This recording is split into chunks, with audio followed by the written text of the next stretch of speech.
Welcome back to another episode of Wisconsin Weather Experts, everybody. Happy Monday to you, or here in Milwaukee. Yes. It's Milwaukee Day. Oh, happy 414, everybody. Any excuse to celebrate, right? Absolutely, especially on a Monday, let's be real. Well, yeah, particularly exciting to have it on a Monday, and so far a really nice day.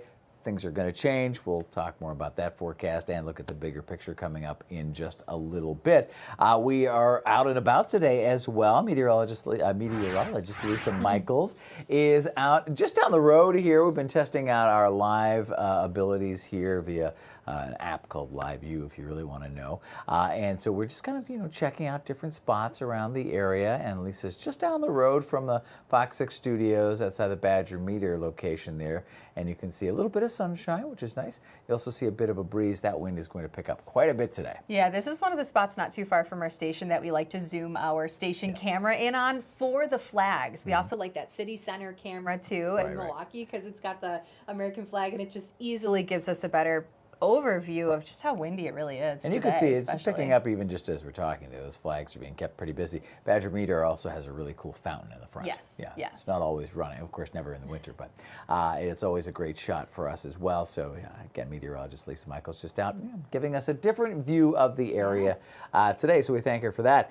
At least that camera that she's holding via her cell phone is not shooting snow, because that's what our colleagues at the Fox Weather Channel were taking pictures of. I want to take you now to, sorry, I got ahead of myself. We'll talk snow in a minute. Okay. But I want to make sure that you take this because this is all about girl power. Yes. It's girl Something power. that happened this morning that we have to talk about because it is so incredible. We are talking about the all-female team that went up to space earlier this morning. Blue Origin lifted off earlier this morning with its first all-female space crew in more than 60 years. This is pretty incredible, actually, and you can see the names on there, ranging from Katy Perry, if you listen to her music, Gayle King. That was the biggest firework since her song. There you go. I like that. Yeah. They launched from West Texas aboard Blue Origin's New Shepard 31, making the 11th human flight for the program. And the mission lasted about 10 minutes with a controlled touchdown in the Texas desert. There you go. And because it's a suborbital flight, it seems like 11 minutes seems like a very short period of time, although I'm sure for them it was an eternity, right? Absolutely. But because it's suborbital, obviously, there's a limit to how long they can stay up there because they're not going to enter orbit, so therefore they don't have to deorbit and all those other complications. Right. But it also limits how long they can be up there.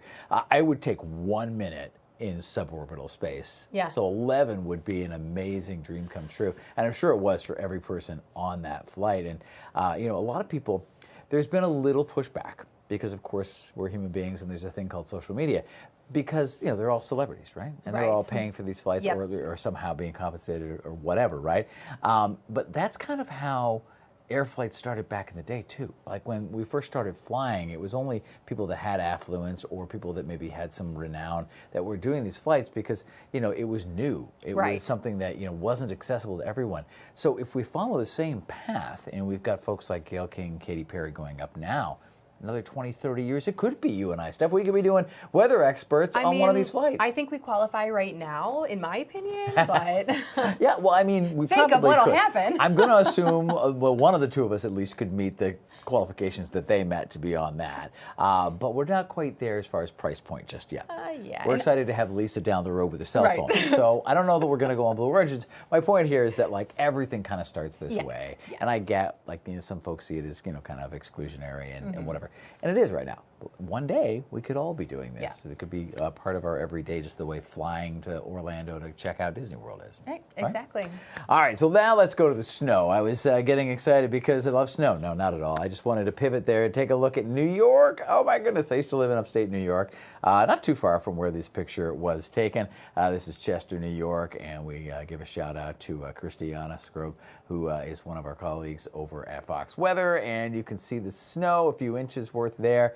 Just can't seem to shake the wintry weather, and of course we've got that in our forecast as well. It will not look like that though tonight. Yeah, I was even trying to go through some cameras too up north. There's still some snow on the ground in the UP, not really across Wisconsin anymore, especially certainly not down south. We didn't see much this winter anyways, but parts of the UP right in the next couple of hours, we'll say, going to start to see some accumulating snowfall. So even closer to home, we're going to, see a little bit of something here. We're not out of it yet. No, not quite, even though we're reaching into the 60s today. It always hurts a little bit to talk about a wintry mix, but let's cover your regional weather. Not a whole lot in the way of weather headlines today. It is fairly quiet across much of the country. Unfortunately, there is still some fire risk and fire danger out west that also comes with the high winds. We have a low pressure system in our area right now. You can see the accumulating snow potential mainly across far northern Wisconsin and the UP of Michigan and northern Michigan as well. But that is creating very high wind. So where it's dry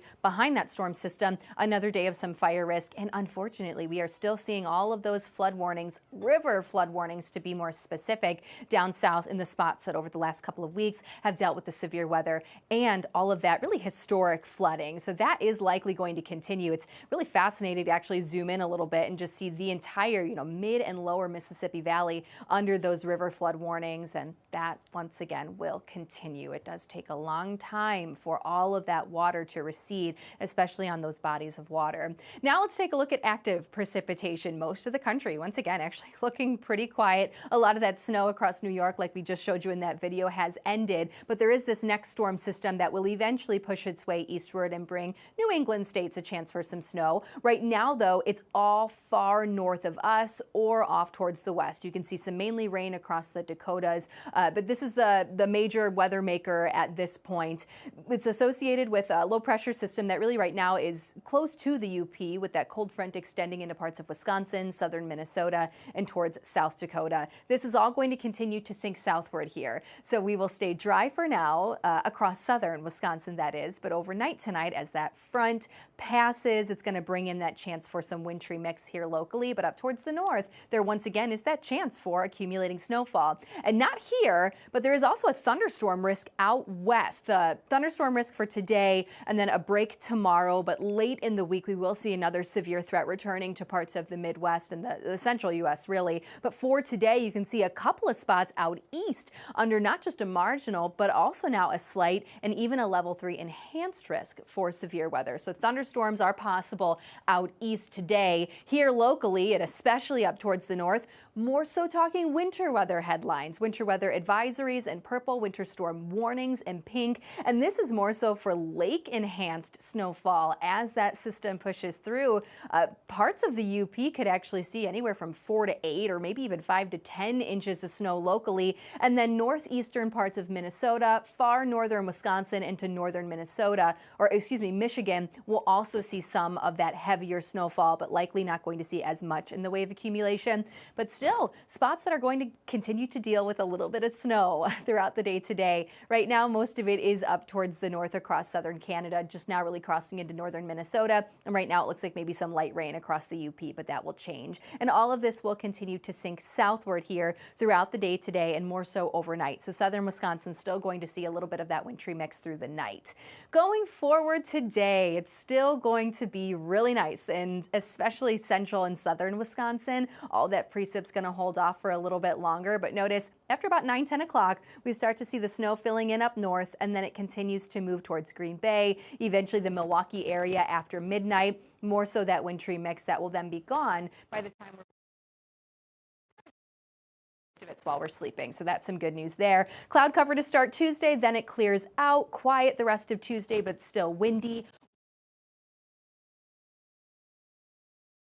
Storms by Thursday on into Friday.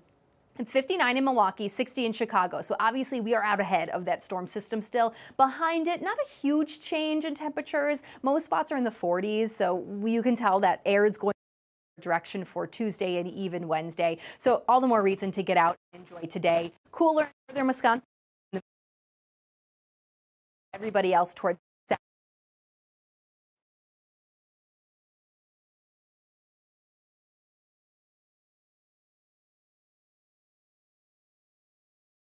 We will continue to see temperatures low 50s both Tuesday and Wednesday, but then we climb once again heading on into the weekend. And as far as the extended forecast goes, we're looking pretty good too. It does still look increasingly likely that we see at least some above average warmth into the end of April, Rob. Which is exciting. Yeah, that 8 to 14-day temperature trend now goes out to almost the last day. That's pretty 21st to the 27th, so getting there for sure. Now we've looked at everything going on. We've even talked a bit about the future with space flight. Let's go back to the past. We're going to go back to snow as well. I want to take you to Wyoming. Look at this. This is from our Fox Movie Tone News, as they call it back in the day. This is fantastic. Yeah, they used to run the movie, or the news rather, before the movie trailers at the movie theaters. 1955, April of 1955 in Wyoming, Sheridan, Wyoming in particular, they saw a snowfall over 2 days of just shy of 4 feet. About 43 and change, as far as 43 inches and change. So yeah, ended up being almost 4 feet worth of snow. Wow. 6 decades later, it still holds the mark for most snowfall ever recorded from a single storm in Wyoming. Look at those piles. Wow, those cars were essentially up to the windows, it looked like, in some of those images. And those were much bigger cars with higher windows back in 1955. There was no low Teslas or anything back in the day. Let's go 1 year forward to 1956, and this time we're talking about a tornado in Alabama, and this was a massive situation there. Look at the devastation from that. Unfortunately, a deadly tornado in this case. The actual tornado was April 15th, so you're looking at some of the video that was taken after the actual event. It was an F4, struck the northern suburbs of Birmingham, Alabama.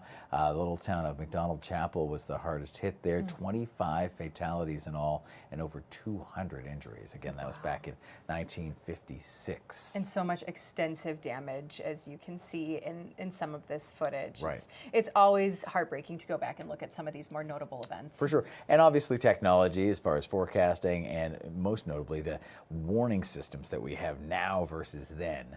The difference there, saving lives, right? 25 people lost their lives in that storm. Hopefully, were that, heaven forbid, to happen again, there would be a lot more heads up with cell phones and everything else that we have, and just in forecasting technologies come leaps and bounds since then. So yeah, interesting to go back in time. Also kind of shows those are both April events. Yes. Early, mid-April events. So you can show you the wide range of things that can happen in April in this part of the world. Yes, absolutely, especially here in Wisconsin, as we all know. All right, here's a live look outside as we look at the lake. Milwaukee's there in the background too, enjoying sunshine, but windy conditions. We've got plenty more Wisconsin weather experts coming up.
back here, Wisconsin weather experts. Thanks for joining us here on Fox Local and the FOX6 YouTube channel.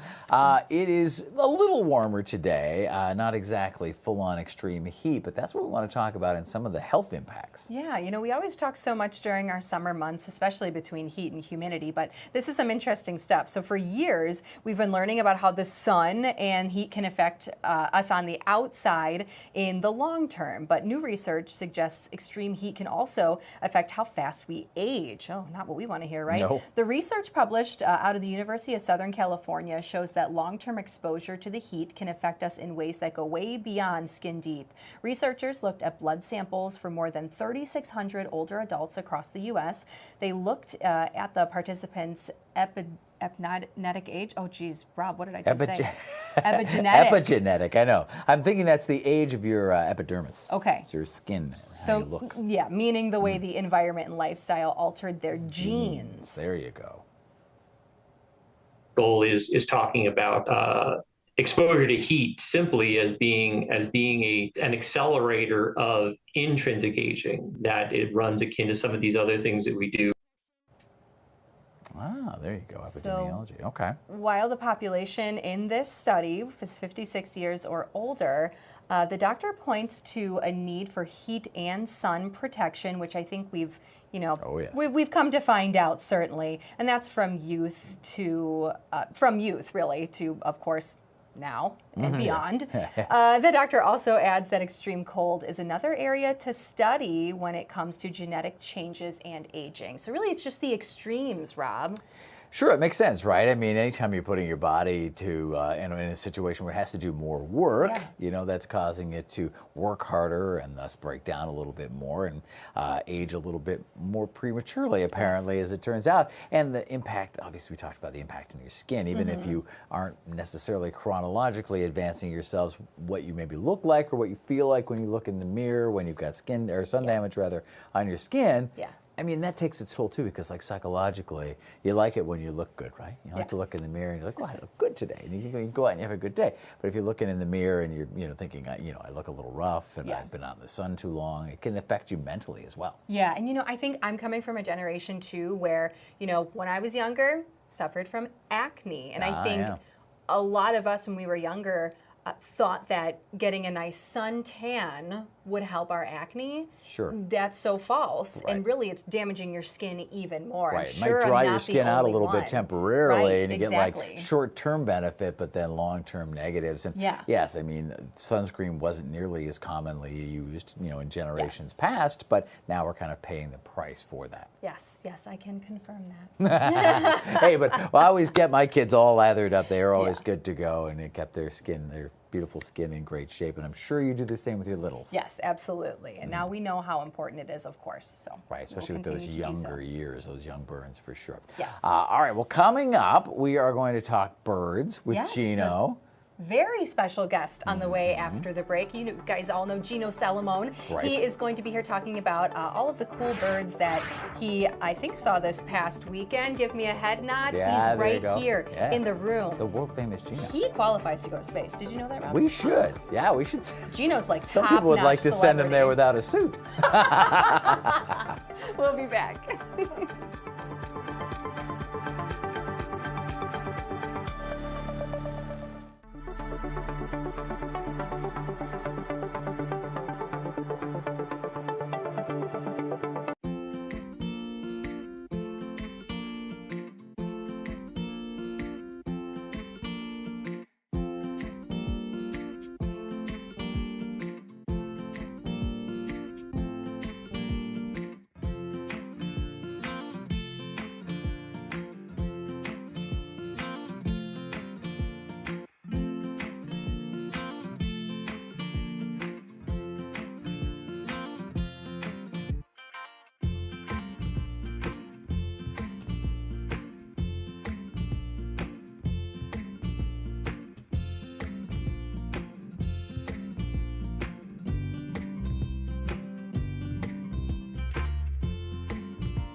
And we're back, and we're outside, too. It's beautiful out here because, of course, the weather has to cooperate for Gino. I've jokingly been calling this segment Gino Salomone is for the birds. And you, I am. I endorse the Flows birds. very nicely. You have been, for as long as I know you, you've been into birding. But how long have you really been into birding? You know what? There was a teacher, a science teacher named James Ebner, who did a show that we would see in our classrooms. Okay. He turned me on to nature, and he's still with us in his 90s. And oh, wow. Hi, James Ebner. I hope you're watching. Amazing. He might be. That's excellent. So you've been doing it a very, very long time. I've been doing it a long time, but in the last few years, gotten into it even more. Okay. And my cousin Joanne gifted me with this lens that is so long that I'm able to see birds closer than I've ever seen them before. Without having to like get right up in there. Exactly. Ah, exactly. Okay. All right, so you brought us some pictures. They're going to come Yes. up on the monitor here. Oh, wow. There's a cardinal in a mid-song. They're looking for okay. mates at this point, and I'm sure you hear that cardinal call everywhere. Yes. It's beautiful. Yes. Do you do bird calls? I do no No? bird calls, No, I'll be okay. happy to say. And I will tell you, too, that at dusk, that's when the male and female cardinal will feed. So you will always see a male cardinal feeding the seed to the female cardinal, and it looks like they're kissing. It's a really beautiful sight. And then Cool. they eat off of the ground too, right? Yes. I learned that with the Yeah. bird feeders. Yeah. You have to have a special bird feeder if you That's want right. cardinals. Yes. Because they'll only take it off the ground. Okay. Yes. Mhm. Or a That tray makes sense. feeder, Yeah. a square tray feeder. All right. Yes. Well, the squirrels spill so much of mine. They're probably getting yeah. fed. Yeah, they're The helping them squirrels out. are I have helping them solved out. the squirrel problem. Oh, yes? Really? I put a slinky I've on the seen pole, that. and then I also have a baffle, so they can climb up, but they can't get past it. It is my greatest satisfaction. All right. Okay. Yes, I'm protect gonna the need birds. a picture of that. Oh, well, let's go to another picture. It's not that. Oh, there we go. Yes, now people say Canadian goose. No, it's a Canada goose. Yep. And that was just right as it landed, and it gave me a little squawk, too. Nice little Yeah, I was splash gonna say down. making that loud noise. I can tell. Be careful when you're around the Canada goose now, because it's nesting time, and they Yeah. get very aggressive. So, And they will Yeah. come up to you too. They Oh, get yes. awfully Oh, they'll close. chase They're you. feisty. Kinda gotta I got run. slapped at a Horicon by one. It flew up to me, Oh. slapped me with its Oh, wings. wow. It's like, back off, Yeah, Gino. they're not nice. Yeah, in Canada, the nickname is Cobra Chicken. Yeah, Because that's- it's well, look at the neck. It's got the crazy neck, and it's got the attitude of a cobra, but it looks a little bit like a big chicken. I like that. So it's a Cobra Chicken. Oh, what was that next one? It was beautiful. Yeah, Yes, Is it's that a a- great blue heron. Oh, yeah, And it's- okay. Love. There are rookeries around. You look, you'll see maybe A what now? A rookery. What's a rookery? Of this type of bird. It's where they lay their eggs and make their nests, and Oh, there'll be okay. like 7 or 8 of those Oh, nests wow. together. It's like a big community of herons, and they're just a beautiful bird. And I can just sit and watch them fishing, and they're really accurate. They just boom. Boom, and they got one. Yeah, they've got And one. the patience That's they have to just sit there and wait, Yeah, right? exactly, yes. Wow, fascinating. All right, let's go to another pic here. Oh, a couple of Aw, ducks, love mallards, this. right? Yes, mallards. Look at, you know your The stuff. A couple of green. ducks, I yeah. cannot That get over green. how vibrant Yes, the green is on yes. these.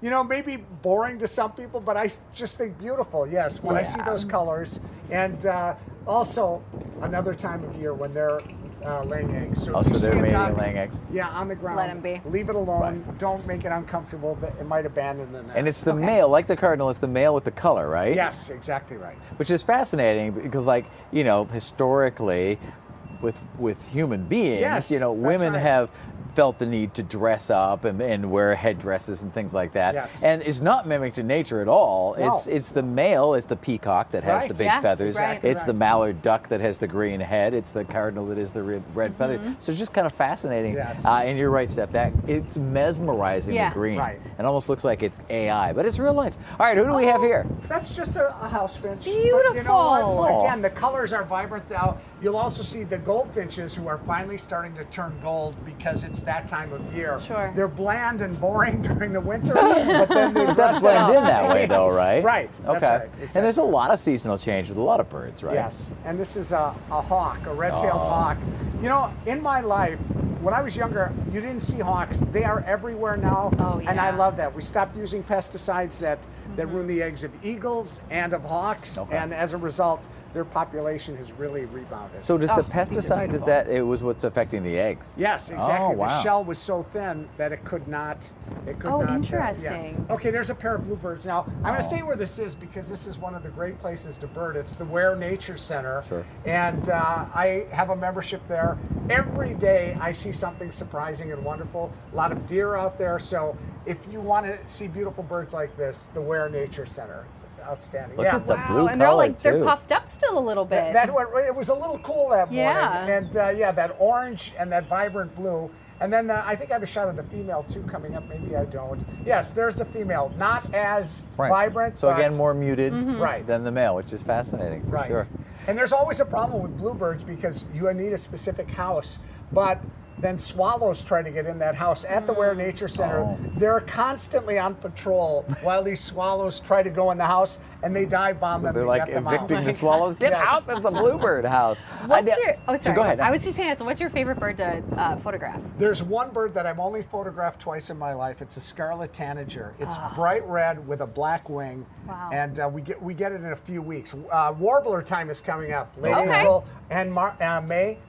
The best time to go birding. What's the best weather to go birding in? Like, does this wind hurt or help? It hurts. Okay. It hurts, yes. makes And sense. also, it also hurts the way the flow of migration. You know, Sure. they need to be here in a certain way. If the winds are wrong, we don't get all the birds we do sometimes. Okay. And it's soon hummingbirds. That's one of my favorite Yes. Yeah, birds. So same. birds That's of right. prey and hummingbirds I'm fascinated by. And do not buy the nectar that has color in The it. bright Make red it one? yourself. Yep. It's Yeah. so It's so it's easy. so And And it's really That's easy, right. yeah. You just boil the water, put in Yeah. some sugar, and Yep. you're good to go. Yeah. Exactly. All right, thank you so Thank much. you. It was a We'll do this pleasure. again in a Yeah. few I'd weeks when love you've to. got more When pictures it's to warbler share. time. Yes. Warbler time. That's been our first edition of Gino Salomone's For the Birds, an exclusive here on Wisconsin Weather Experts. We'll see you tomorrow.